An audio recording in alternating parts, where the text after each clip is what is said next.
I found a pregnancy test on a Thursday morning. It was in the bathroom trash can, barely covered by tissues.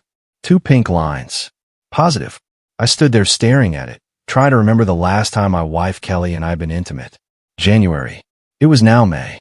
For months. Maybe closer to 5. We've been going through a rough patch. She said she was stressed from work.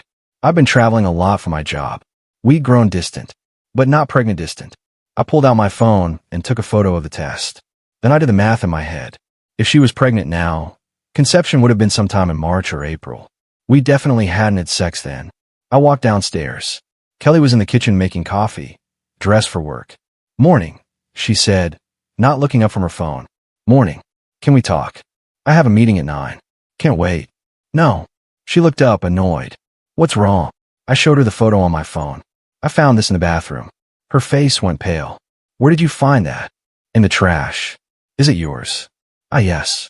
But it's not what you think. You're pregnant. No. I mean, yes. The test is positive. But it's complicated. Complicated how? We haven't had sex in 4 months, Kelly. How are you pregnant?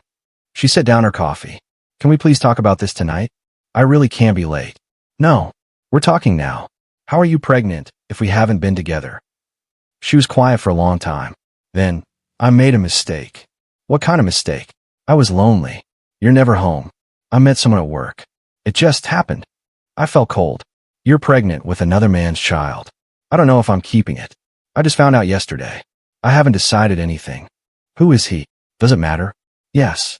It matters. Who is the father of your baby? His name is Tyler. He works in my department. It didn't mean anything. It was just a few times. A few times over how long? 2 months. Maybe 3. I ended it last week. I sat down at the kitchen table. You've been having an affair for 3 months, and now you're pregnant. I'm sorry. I know I messed up, but we can work through this. Work through this. You're carrying another man's child. I said I might not keep it. We can move past this if you just give me a chance. Why would I give you a chance? You cheated on me for 3 months. She started crying. Because I love you. Because I made a mistake. Because we've been together for 6 years, and that has to mean something. It meant something. Until you decided to sleep with someone from work. You're never home. You're always traveling. I was alone. So you found someone to keep you company. And now you're pregnant. What do you want me to say? That I'm sorry. I am. That I regret it.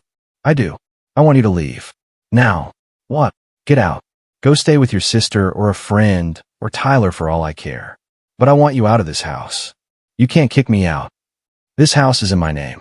I bought it before we got married. You have no legal claim to it. So yes, I can.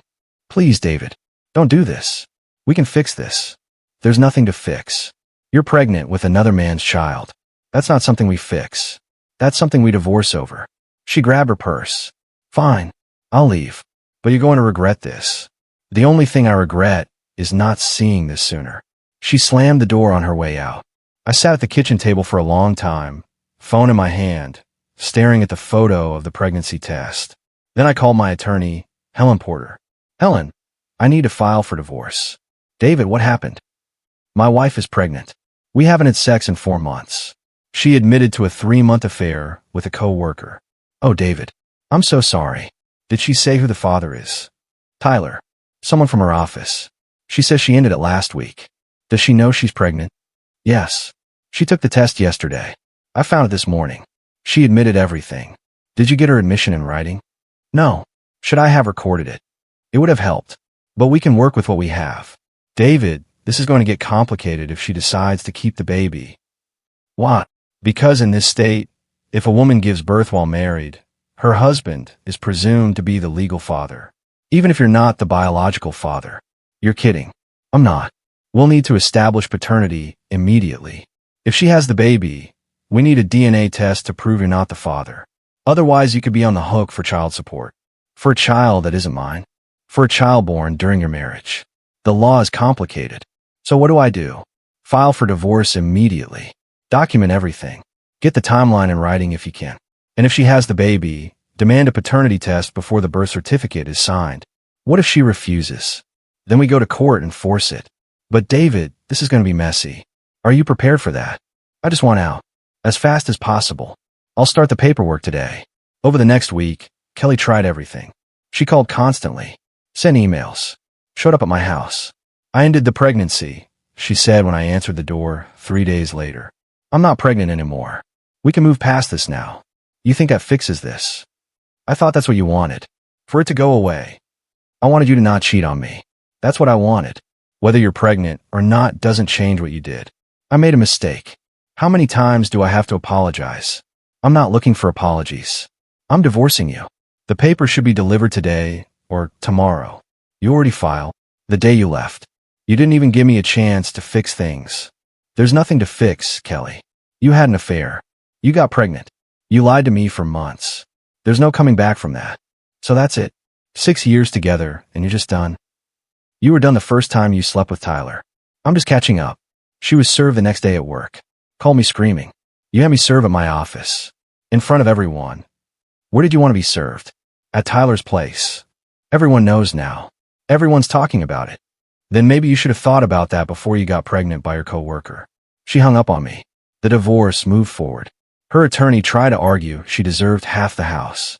Helen showed the deed, proving I bought it 3 years before we married. They tried to argue she deserved alimony.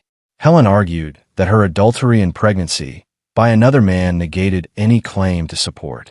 They tried to argue the affair was a brief lapse in judgment. Helen pointed out it lasted 3 months and resulted in pregnancy. Every argument failed. Kelly's attorney called Helen at one point. Your client is being unreasonable. Mrs. Patterson deserves some consideration after 6 years of marriage. Mrs. Patterson had an affair and got pregnant by another man. She ended the pregnancy, presumably to improve her divorce settlement. My client owes her nothing. She made a mistake. People make mistakes. People who make mistakes pay the consequences.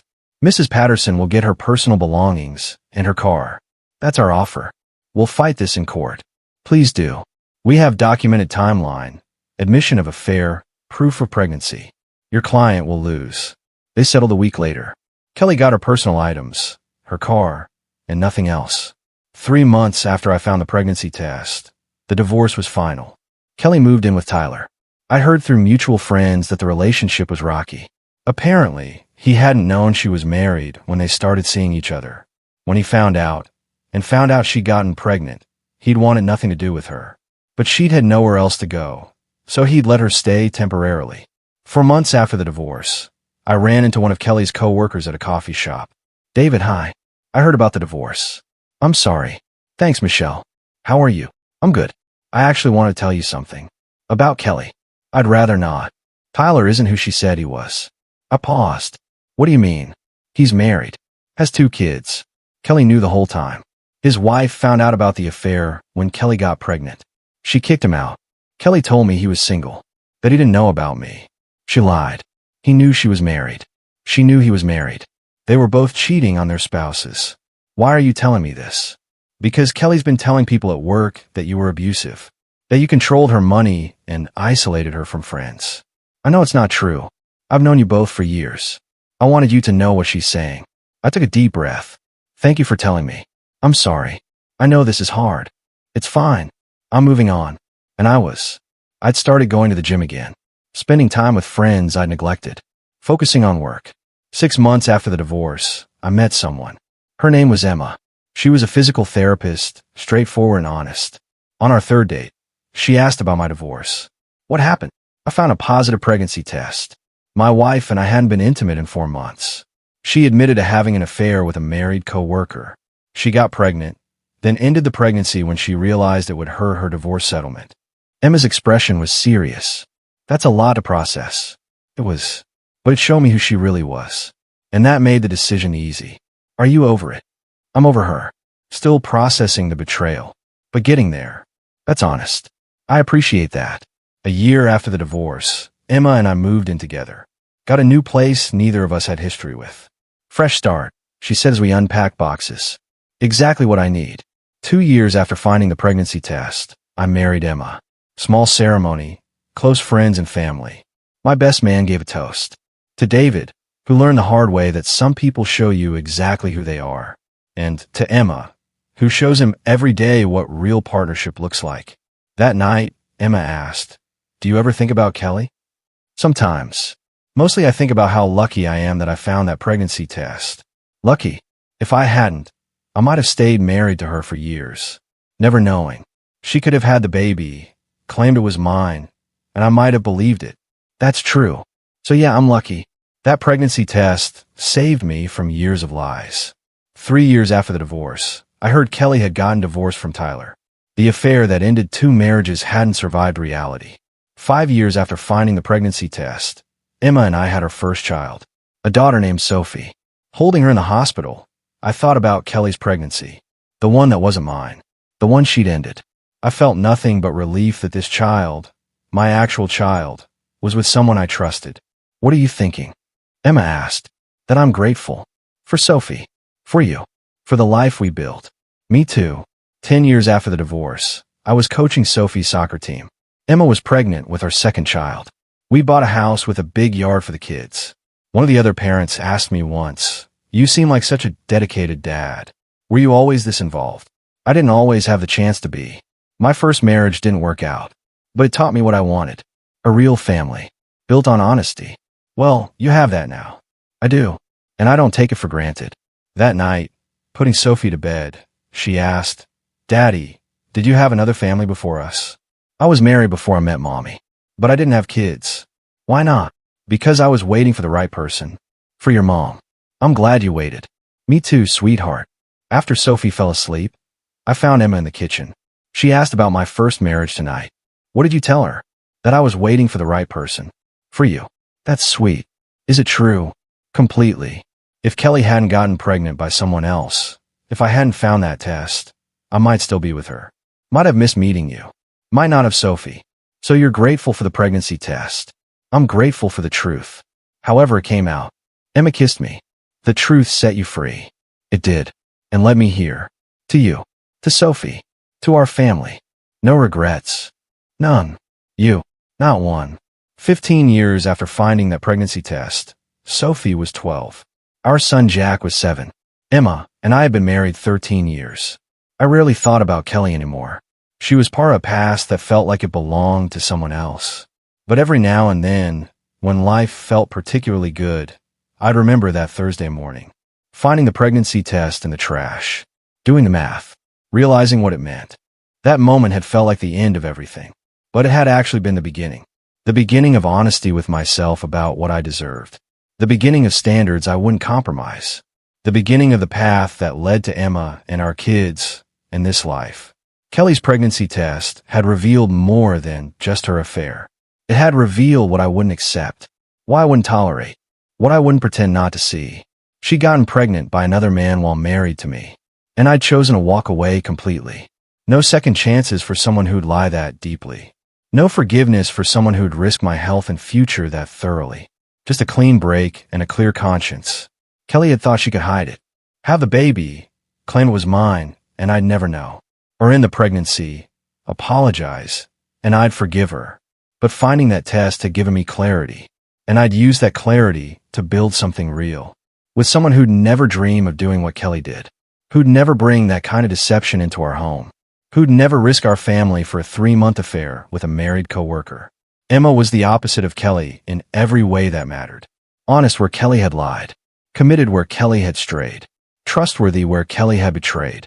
And that difference had made all the difference. Sophie and Jack would never know a home filled with secrets. Would never wonder if their parents were lying to each other. Would never feel the instability I'd felt when I'd found that test. They had something I'd almost settled for never having. A real family. Built on truth. Sustained by trust. Grounded in mutual respect. And it had all started the day I'd found proof that my marriage was a lie. The pregnancy test Kelly had tried to hide had exposed everything. And I'd been brave enough to see it. Smart enough to act on it. And patient enough to wait for something better. That patience had paid off in Emma. In Sophie and Jack. In this life we'd built together. Kelly's pregnancy with another man's child had ended my first marriage. But it had cleared the way for my real one. The one that mattered. The one that lasted. The one built on the truth instead of buried beneath lies. And for that, in a strange way, I was grateful. Not grateful for the betrayal, but grateful for the clarity it provided. The truth it revealed. And the future it freed me to find. A future where pregnancy tests meant joy, not devastation. Where trust was real, not assumed.